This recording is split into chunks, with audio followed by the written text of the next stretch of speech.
まこなこです。今回はファイアーエムブレムエンゲージ、これの様々な要素について取り上げていきたいと思います。まずは評価が低い理由、これを述べつつ、またゲーム中バランスは悪いんじゃないかとか、逆にストーリーは良かったんじゃないかとか、そうしたような話を今回取り上げていきたいと思います。ざっくばらんと語ってきますので、のんびりと2倍速でもいいのでお聞きいただけたら幸いです。それでは早速見ていきましょう。日本だと低評価が多い。評価見る際に Amazon のこのゲームのポイントを見るのですが、これだと確認した段階で星5つのうちの 3.2%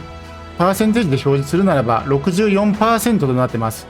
この低評価の理由、まずゲームそのものの前に一つだけ知っておいてもらいたいことがあります。それは何かというと、今のファイアーエムブレムのユーザー層は大きく3つの勢力に分かれている。一つはファミコンやスーパーファミコン、ゲームボーイシリーズなどで遊んできた古参のプレイヤー、古参勢、また 3DS、そのあたりから覚醒というタイトルから入ってきたカップリングが好きなような勢力、カップリング勢、そして一つ前の作品、風化雪月から入ってきた新規勢、大きく分けてこの3つの勢力がいます。そうした中に放り込まれたのが今回のエンゲージ。古参勢からすると軟弱な見た目に映るし、新規勢からすれば風化雪月とストーリーがどうだとか、また見た目がどうだとか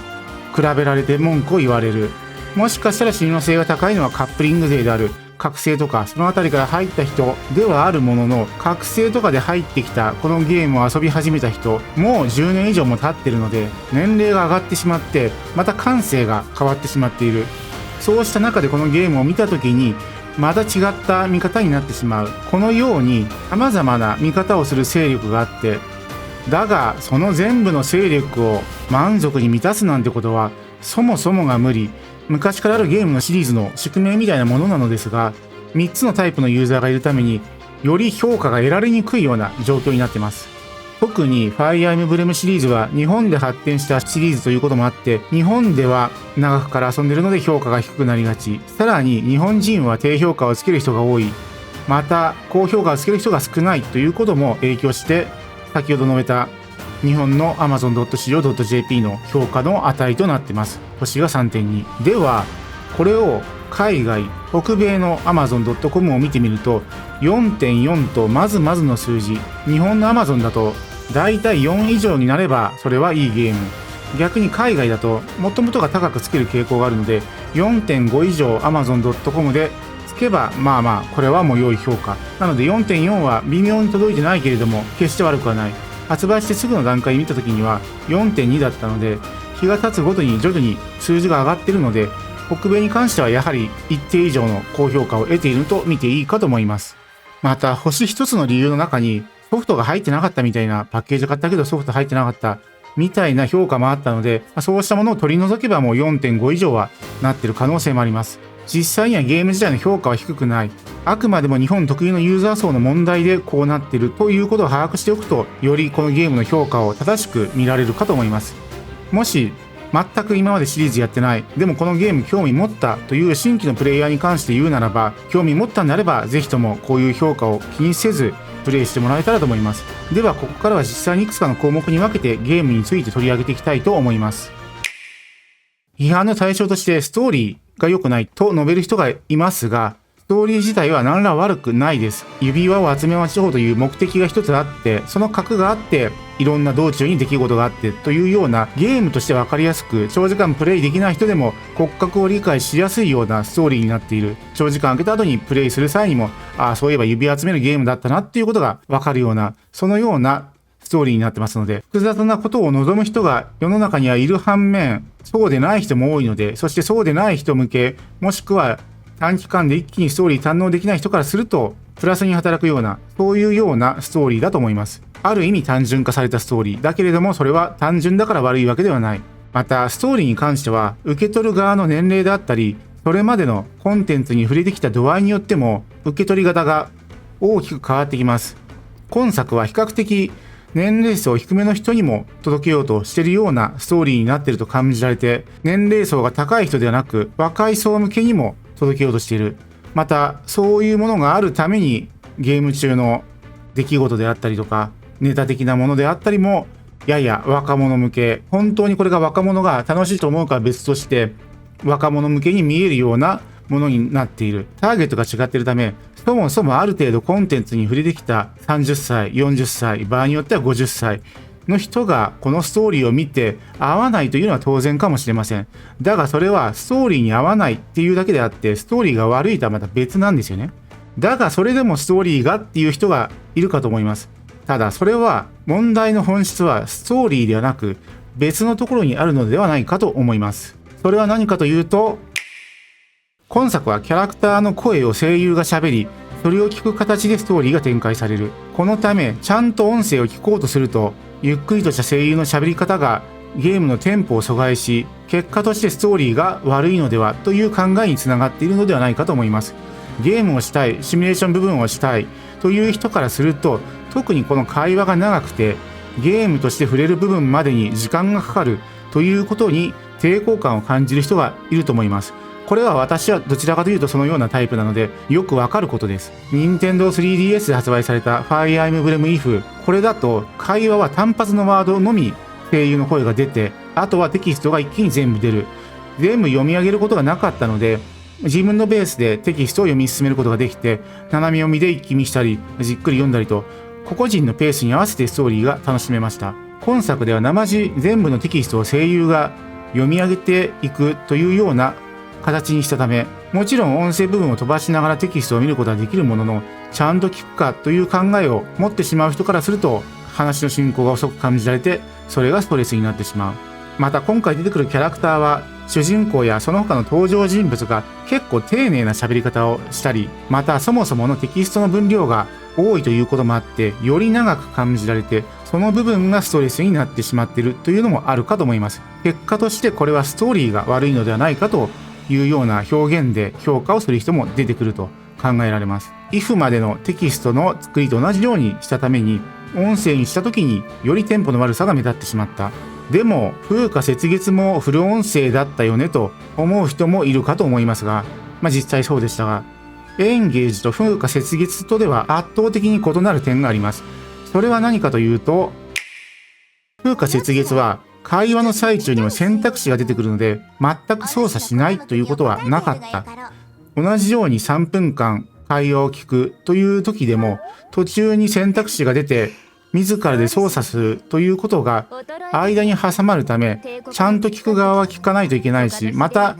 操作するということで一応そのゲームで何かするっていうところが若干は満たされるので、そうした意味での風花雪月はボケっと聞き続けるではないっていう部分がその会話の中にも含まれてました。多分ここが大きく違う点。こうした部分で今回のエンゲージはよりテキストが長く感じる。それによってテキストが悪い、ストーリーが悪いっていう評価につながったのかなと思います。また今回テキストで会話をする際に井戸端会議のような不自然な場面がたくさん出てきます。普通にベラベラ喋ってる。それ自体は風花雪月でもあったんですが、特に敵となぜか井戸端会議みたいに面と向かってああだこうだ長々と喋ってしまう。しかも後ろの方にそのボスがいるにもかかわらず、ボスはボケーっと待っていて主人公たちのああだこうだという会話を聞いてしまってる。そうした不自然さも何かテンポが悪いなとかおかしいなと感じさせる要因だったのじゃないでしょうか。戦闘中のマップあるかと思いますが、そこでの会話シーンも一応できるようになっているので、敵との距離をあえて離して表現するんであれば、戦闘中の画面で会話を見せた方が良かったということもありますし、そもそもそこまでダラダラと喋るのが本当に良かったのかどうかという問題も出てきますので、やはりそのあたりがテンポの悪さにつながって、そしてゲームを楽しみたいという人からすると、これはストーリーの方に問題があるんじゃないかという評価になっているのかなと思います。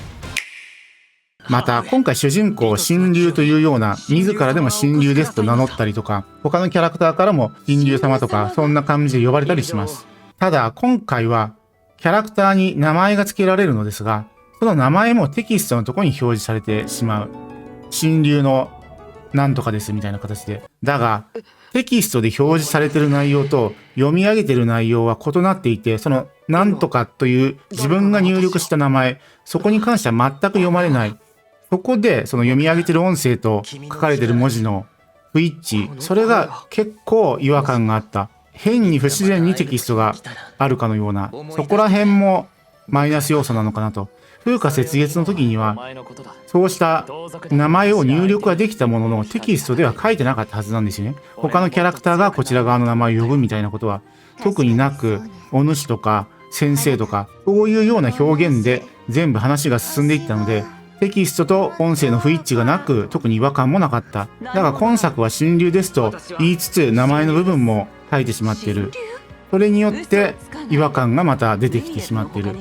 この辺りの呼び方ももうちょっと考えてやった方が良かったんじゃないかなというのが正直な感想。すごく違和感がある表示になっていて、神竜というのがそもそも言いにくかったり、表現としてどうかなっていうね、神竜ですっていうような自己紹介もどうなのかなと思うので、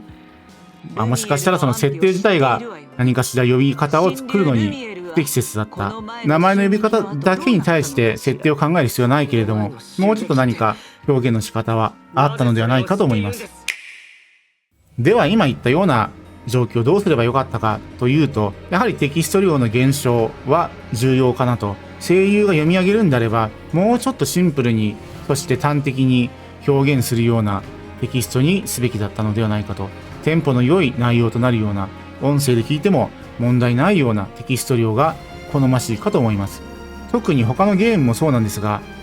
ゲームとして触りたいユーザーからすれば、ボケっとして見ている時間は苦痛でしかない。ストーリー好きからすると、そのボケっと見てるのもいいと、アニメ的な楽しみ方をしたい人からするといいかもしれませんが、ゲーム好きからするとここは本当に苦痛になる部分。かといって、風花雪月のように会話中にいちいち選択肢を入れるのが正しいかというと、それも必ずしも正解とは言えないとなります。なので、このあたり、どういうテキスト量にするか、声優どう喋らせるか、テンポはどうするかとか、ゲームとしてのテンポをまた改めて今後考えて、次回作以降反映されればいいかなと思います。また、これは可能かどうかわからないんですが、もうそろそろ他のゲームも含めて倍速機能はつけてもらわないとダメかなというような気がします。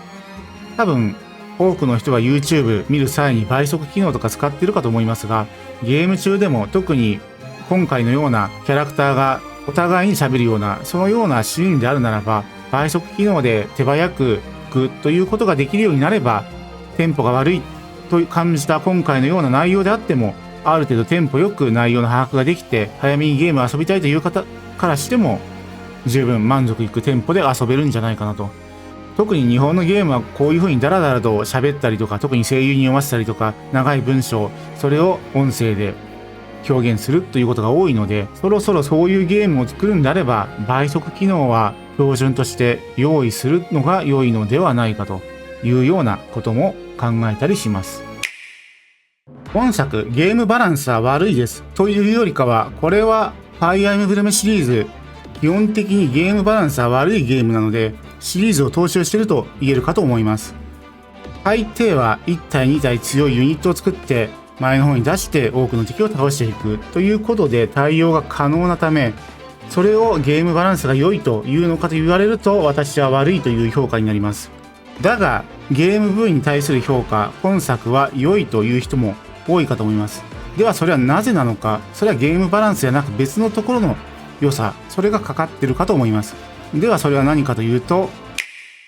本作は多分過去作以上に育成要素が多数用意されているかと思います。それにより強いキャラクターを作れるなどの RPG 的な楽しみ、成長させる楽しみが多くある。そこに対して評価が高いんじゃないかなと。レベル上げでも最大値までなったら再度レベル1からやり直して、そしてステータス、上限値まで育てることが簡単にできたりとか、また今作の特徴の一つ、紋章の指輪、それから得られるスキルや紋章師固有の武器の強化など、今作の特徴の紋章師絡みでもプラスアルファの要素が過去作以上に豊富な育成の要素となっている。だが逆にそうした多くの育成要素があるために、バランスそのものに関しては決して良いとは言えない。ある意味、序盤のあまりそうした育成ができない段階であるならば、多少なりともバランスが良いと言えるかもしれませんが、その以降に関してはもういくらでも育成ができるので、もうバランスそのものは放棄していると考えてもいいかもしれません。あとはプレイヤー側がどこまで育てるかを考えて遊ぶという、なかなか難しい遊び方を要求されてますが、人によってはそれがたまたまいいバランスになっていたので、バランスが良いと表現する人がいるかもしれません。だが本質は育成要素の多さによって、その育成の楽しみ、逆に縛ることの楽しみ、そこが一番このゲームの楽しみに大きくかかっているのではないでしょうか。様々な育成要素があるということは、様々なことをやらなければいけないということでもあります。そして、それをやることを嫌う人がいる。また、そういう要素があれば、ついつい全部やってしまって、逆にシミュレーションパート、ゲーム部分を遊ぶまでに時間がかかりすぎて、プレイがだれてしまう。またはそこでもうめんどくさいとなってしまう。みたいな人もいるかと思います。このあたりは、やらなければいいコンテンツが何かを把握できるかによっても、この部分に対する評価が変わってくるかと思います。アイテム拾いであったり、筋肉体操であったり、料理などなど、まあやらなくても良いかなっていう要素であっても、ついついやってしまうと、戦いと戦いの間が長引いて、ちょっとだれてしまう。逆にそうしたものをまあやらなくてもいいかと思える人であるならば、そこまで苦痛にはならないかもしれません。ある種のこだわりを持って何かをやってしまう人だと、このあたりが逆にめんどくさく感じて、評価を落とす理由の一つになるかと思います。できれば拠点のアイテム拾いぐらいは、ソラというマスコットキャラクターがいるんですけれども、それの好感度が高ければ勝手に拾ってくれるとかがあれば良かったのではないかと思います。個人的にものすごく問題視したのは、後半マップの不快感。後半になると、特に最後の方、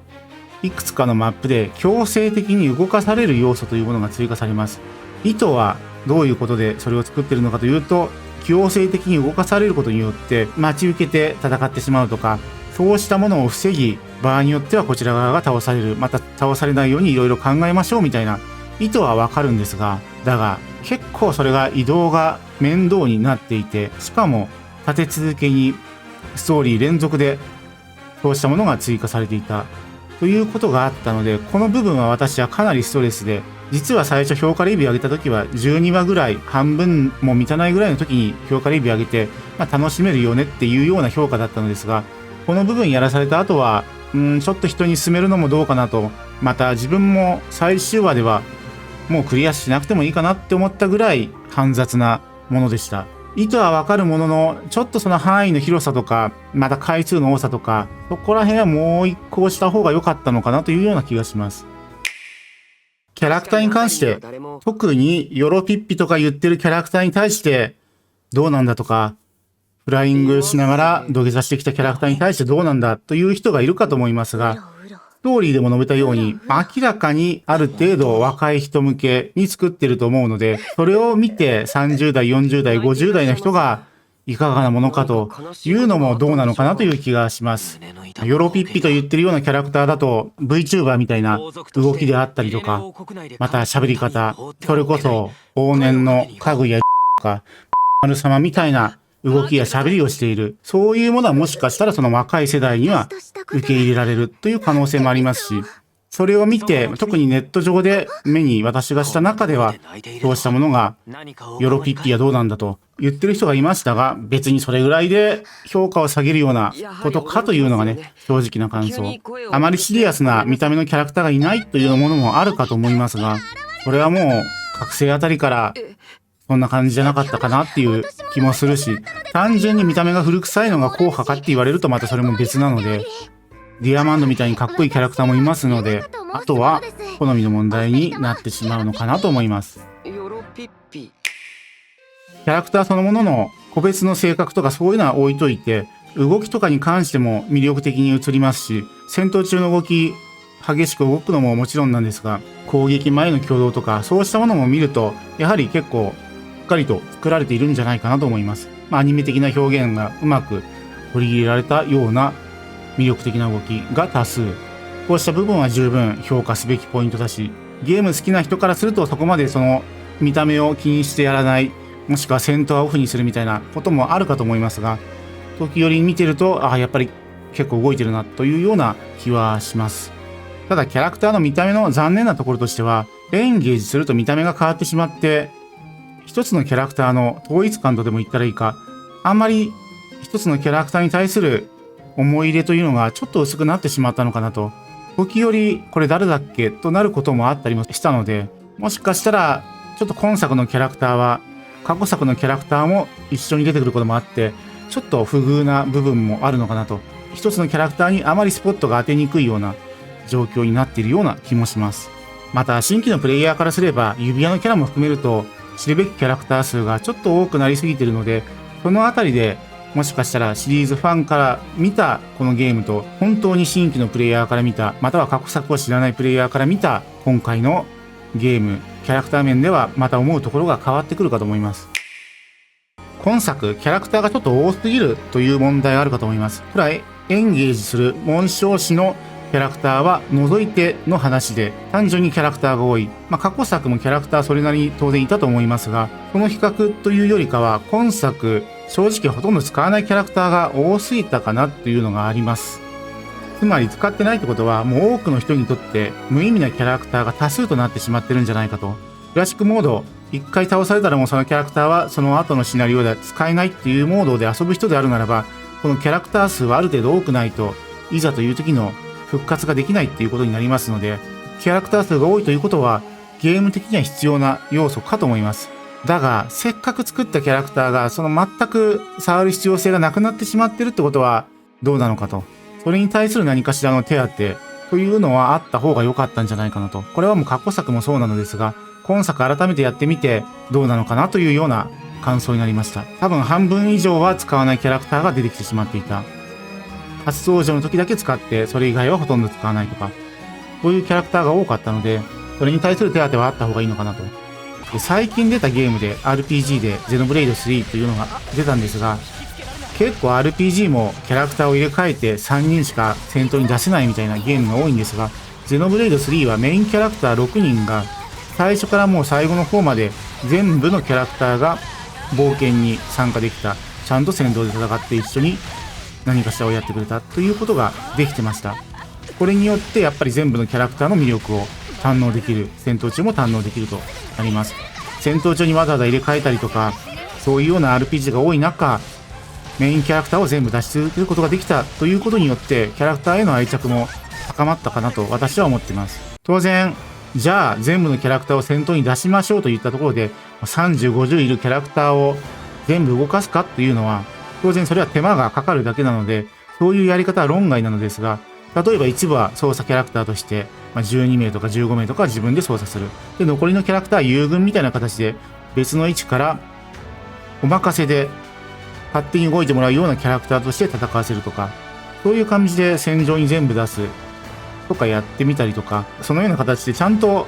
使わないキャラクターも戦場に出すみたいなものがあればと思います。もちろんマップ中にユニット数が増えれば行動の待ち時間とかも増えてしまうので、ゲームバランス的の良し悪しは出てきますが、ずっと出撃させないというよりかは、何かしらちゃんと戦闘に絡むような立ち位置で動いてくれた方が、よりキャラクター魅力が味わえるのではないかと。そういう遊軍出すのが嫌だっていう人であれば、その部分を縛って遊べるようにすればいいしで、つまりは従来型。だがそうでない、全部のユニットせっかく出るんだから育てたい。で、育てたんであれば使いたい。そういうような人向けにも何かアプローチできるような仕組みが今後追加されればいいのかなと。特に今回はキャラクターが余りすぎたような気がします。また、今ゲーム画面見てもらってるんですが、これ見たとき、タワーディフェンスになるのがいいのかなとかも思ったりします。タワーディフェンスであれば多くのキャラクターを配置できるんじゃないかなとか、そんなことを思ったり思わなかったりしますが、いかがでしょうか。すでに長いシリーズですので、大元のゲーム内容というのは固まってしまっているので、なんか別のアプローチの変化を出したゲームというものも出たら面白いかなと。その一つが無双系になっていると思いますが、それとは別でタワーディフェンスも期待したいところです。この他1点だけすごく褒めたいところ、評価したいところ、それは武器の耐久をなくしたという点。今回は紋章師が登場し、そしてそのスキル絡み、スキルを覚える、武器を強化するという要素が加わったことによって、ちょっと要素が増えすぎたという部分があるかと思います。その増えた要素、そこを少しでも減らすという意味で、武器の耐久、その要素をなくすことによって、手間を一つ削った。特にこの武器の耐久は昔から続いているような要素であったために、そこを削るというのはなかなかしにくい。場合によってはユーザーから文句が出やすい部分かと思いますが、そこを削ったというのは英断だったかなと思います。これだけでも評価すべき点かなと。長々と述べてきましたが、もう今回このような評価、特に低い評価、これが出てしまった理由の最大の要因、これはもうすべて光栄テクモが悪いとなります。光栄テクモは風化雪月、あれを本当に何段階も上のゲームをファイアーエムブレムシリーズの中で作り上げてしまった。それによって、どうあがいてもあれには勝てないんですよね。それぐらい光栄テクモがまともなと言ったらいいか、本当にランクの高い、レベルの高いゲームを作ってしまった。なので、それと比べてこのゲーム、エンゲージがどうなのかって言われてしまうと、それに勝つには本当にさらに上を行くような、より時間であったり、コストであったり、または考えを持って挑まないとダメだった。そして今回はそこまでがっつりやるようなものでもなかったのかなという気がするので、当然風化雪月出てそれをやって面白かった、次回作も期待しようという人からすると、当然上を見たかったっていうのはあるかと思いますが、今回はまた別ベクトルのゲームにもなってますので、比較的若い世代に楽しんでもらうかのような、だけれども今までのシリーズはそんな人でもゲーム部分は楽しめる、特に育成含めて楽しめるというような内容にはなっていたと思いますので、これはもうこういう低評価になってしまうのは全ては光栄テクモが悪かったという評価で終えたいと思います。多分ファイアーエムブレムシリーズの中でこのエンゲージは風化雪月がなければトップになっていてもおかしくないぐらいのレベルだと思いますので、思い出補正とか特になければ、思い出補正は多少あって紋章の謎が1位になるかどうかといったところとは言いつつ、私はゲームボーイとか Wii とかそこら辺のゲームやってませんので、トラキアから覚醒にワープしてきたんで、もし間のタイトルで魅力があったというのであれば、できればやる機会を得られたらなと思います。まあ結論としてはなんだかんだで楽しめたといったところ、正直発表時には買おうかどうかは迷ってました。スマホのゲームに誘導するだけのゲームなんじゃないかと、そういうような部分が感じられたので、またやってる最中もちょっとそういうのを感じたけど、それでも最終的には遊んで十分楽しめたかなと思います。だが途中で言った倍速機能希望であったりとか、また今後より多くのキャラクターをちゃんと活用できるようなゲーム内容になるとか、こうした部分はぜひとも期待していきたいような部分でもあります。ゼイやエンブレム、これにぜひとも期待してます。ではでは。